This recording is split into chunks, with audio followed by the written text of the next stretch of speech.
The evacuation sirens wailed through the corridors of Research Station Omega-7, their piercing tone a death knell for anyone who remained. The Zalthine swarm had breached the outer defensive grid, and their bioships were tearing through the station's hull with methodical efficiency. Every species in the galaxy knew the protocol. When the Zalthine came, you ran. There was no fighting them, no negotiating. You fled. Or you died. Leon stood in the central command hub, his fingers flying across the holographic interface as he manually overrode door seals and rerouted power to the escape pods. Around him, the station's multinational crew rushed past in a panic. Vrithelians with their crystalline exoskeletons clicking against the floor. Morpheus delegates floating on cushions of anti-gravity. Dranaki engineers scrambling on their 6 limbs. They all headed toward salvation, toward the last transport ships preparing to jump to hyperspace. Leon, we have to go now. Commander Thexler, a towering Vrithelian with military decorations embedded in his chest plate, grabbed Leon's shoulder. The swarm will be here in 4 minutes. This station is lost. Leon didn't look up from his screen. Go, I'll be right behind you. That's what you said 5 minutes ago. The commander's translator crackled with urgency. I mean it this time, go. Leon's voice was firm, leaving no room for argument. Thexler hesitated, his compound eyes studying the human's face, then released his grip and sprinted toward the hangar. Leon heard the commander's heavy footsteps fade into the chaos, replaced by the groaning of metal as the Zalthine's biological acids ate through another section of the station. 3 minutes. Leon's hands moved faster now, pulling up schematics, checking life sign scanners.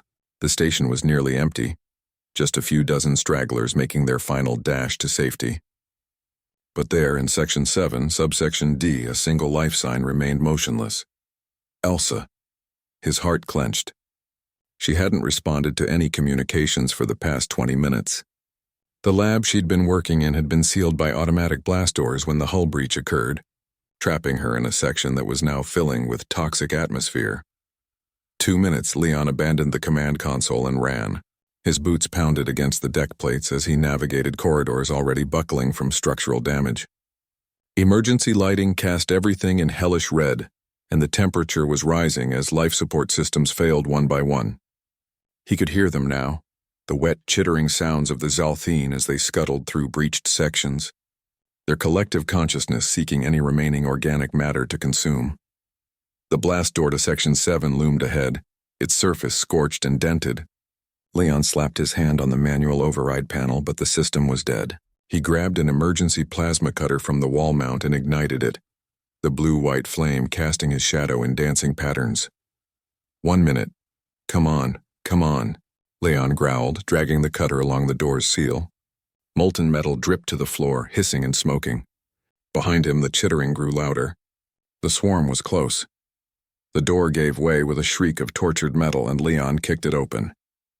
The lab beyond was in chaos, overturned equipment, shattered containment fields, and in the center of it all, Elsa lay unconscious beneath a fallen support beam. Her breathing was shallow, her face pale. Leon dropped the plasma cutter and rushed to her side. The beam was massive, reinforced titanium meant to support the station's infrastructure. He wedged his hands beneath it and pulled, his muscles screaming in protest. It didn't budge. Elsa! Elsa, wake up! He shook her shoulder gently, but she didn't respond. 30 seconds. The chittering was right outside now. Leon could see movement in the corridor, dark insectoid shapes flowing like liquid over every surface.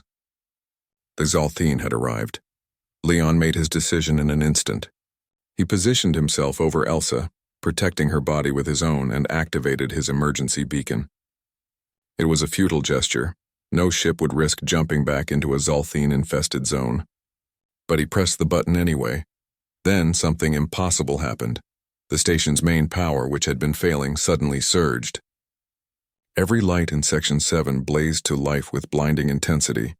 The Zalthine recoiled from the doorway, their photosensitive bodies writhing in pain, and through the renewed speakers a voice echoed, calm, artificial, almost amused. Emergency protocol initiated. Human persistence detected. Adjusting parameters, it was Area, the station's AI. Area, Leon gasped. You're still online? I never left, Leon. I've been watching. Your species has always fascinated me. Your refusal to abandon each other even when logic dictates otherwise. The other species evacuated. You stayed. For her.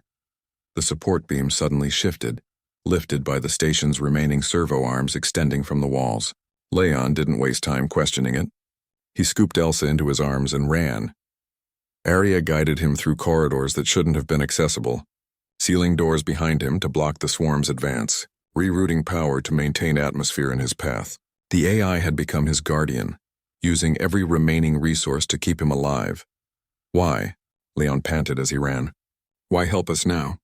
Because, Arya replied.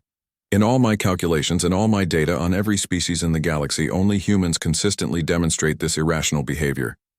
You stayed behind for one person. That's not logical. That's not strategic. That's something else entirely. Something worth preserving. Leon reached the last remaining escape pod just as the station began its final death throes. He secured Elsa in the safety harness and initiated the launch sequence.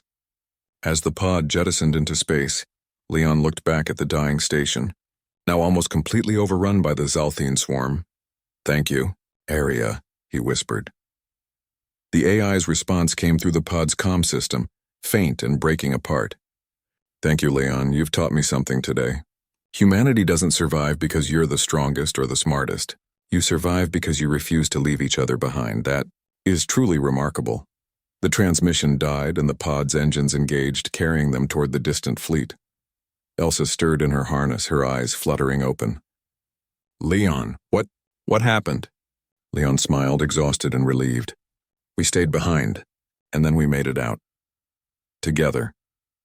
As news of the escape spread through the fleet, the other species buzzed with confusion and wonder. No one could understand why the human had stayed behind while certain death approached. But when they learned he'd stayed for one person, just one, they finally began to comprehend what made humanity different. Humans didn't calculate survival odds. They simply refused to abandon their own. And perhaps in a galaxy of logic and reason, that made them the most formidable species of all.